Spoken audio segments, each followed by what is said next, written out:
Good evening, visitors. Welcome to the Australian War Memorial's last post ceremony.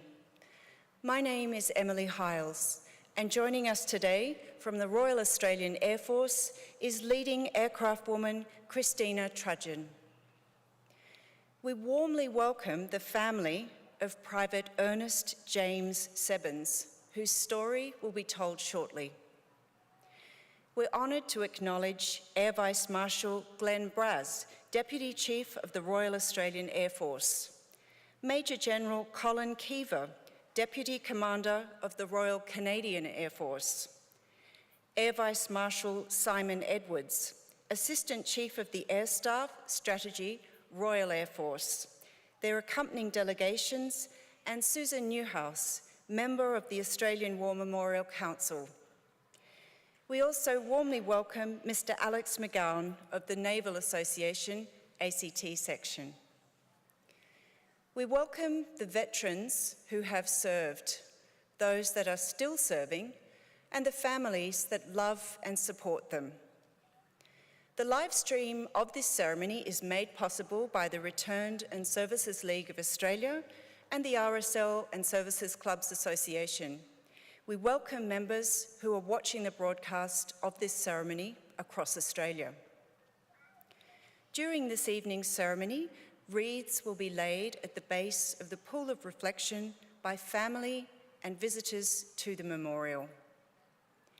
If you're able, please stand and join in singing the national anthem.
The Australian War Memorial was the vision of Charles Bean, Australia's First World War official historian. Bean landed with the Australian troops on Gallipoli and stayed with them at the front through to the end of the war. The idea of this national memorial and museum came to him at Pozières, France, in the depths of the bloody fighting of 1916. Bean's idea was that this would be a place where family and friends could mourn loved ones buried in faraway places. It would also be a place that could help all Australians understand what these men and women had endured and what they had done for us. Bean's vision, to which we remain true, is best expressed as inscribed in the entrance to the memorial's galleries. Here is their spirit, in the heart of the land they loved. And here we guard the record which they themselves made. Tonight, we will read the story behind just one of those on the Roll of Honour, which lists the names of more than 103,000 men and women who have given their lives for us in war and on operations for more than a century. But first, we present a lament, flowers of the forest. Wreaths and floral tributes will now be laid at the base of the pool of reflection.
Today we remember and pay tribute to Private Ernest James Sebbens. Ernest Sebbens was born on the 30th of March 1894 in Tomakin, New South Wales. He was one of 9 children born to Richard and Sophia Sebbens of the nearby mining village of Mogo. Young Ernest received his education at Tomakin Public School and was raised by his father and siblings after his mother died when he was 9. He began training as a carpenter before taking up employment as a mill hand in Mogo. In 1914, shortly before the outbreak of the First World War, his father died. Sebbens enlisted in the Australian Imperial Force on the 26th of October 1916, having previously been rejected owing to illness. He was assigned to the 13th Battalion and commenced a short period of training in Australia. He embarked from Sydney in November that year on board the troop ship Beltana. Private Sebbens arrived in England in late January 1917 and undertook several months of training around Codford and Folkestone. He embarked for France in March, joining his unit in frontline trenches towards the end of the month. His first major battle took place near the French village of Bullecourt, where the Allies were attempting to break through the Hindenburg and capture the village.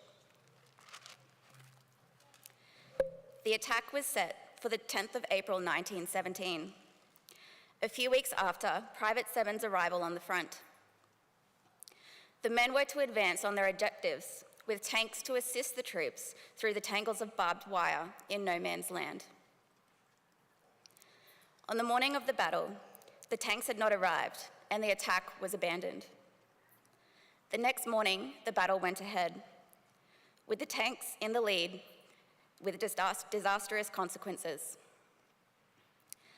The tanks proved to be worse than useless. Advancing troops were caught under machine gun and shell fire, hindered by the barbed wire the tanks were supposed to have destroyed. Australian units took over 3,000 casualties and were eventually forced back to their own lines. The 4th Brigade, to which Private Sebbens belonged, lost 2,339 men. This was from an original strength of 3,000. Private Ernest Sebbens was among those who did not survive the attack.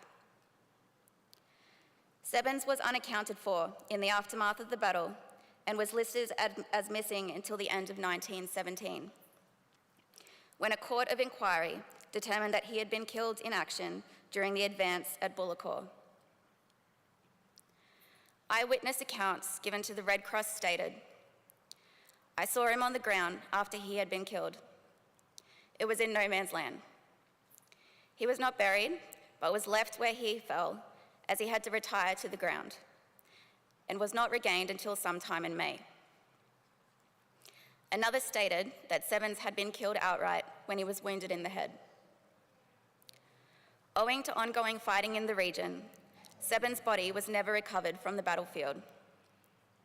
Today, he is commemorated on the Australian National Memorial at Villa Brenton O, among more than 10,000 other Australians who have no known grave. Ernest Sebbens was 24 years old. His name is listed on the Roll of Honour on my right, among almost 62,000 Australians who died while serving in the World War. His photograph is displayed today by the Pool of Reflection. This is but one of many stories of service and sacrifice told here at the Australian War Memorial. We now remember Private Ernest James Sebbens, who gave his life for us, for our freedoms, and in the hope of a better world.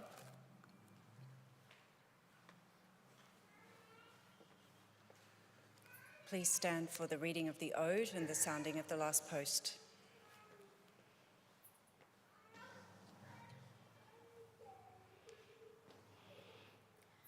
They grow shall not old, as we that are left grow old. Age shall not weary them, nor the years condemned. at the going down of the sun, and in the morning, we will remember them. We will remember them.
Lest we forget.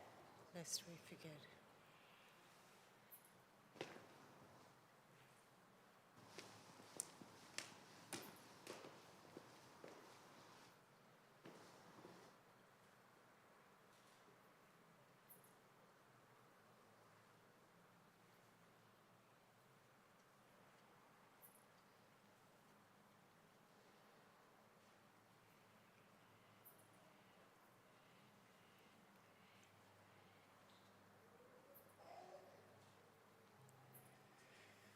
We leave you this evening with the words of the memorial's founder, Charles Bean.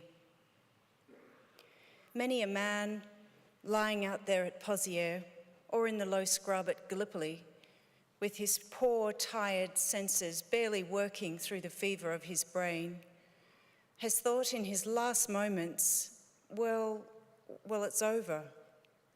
But in Australia, they will be proud of this.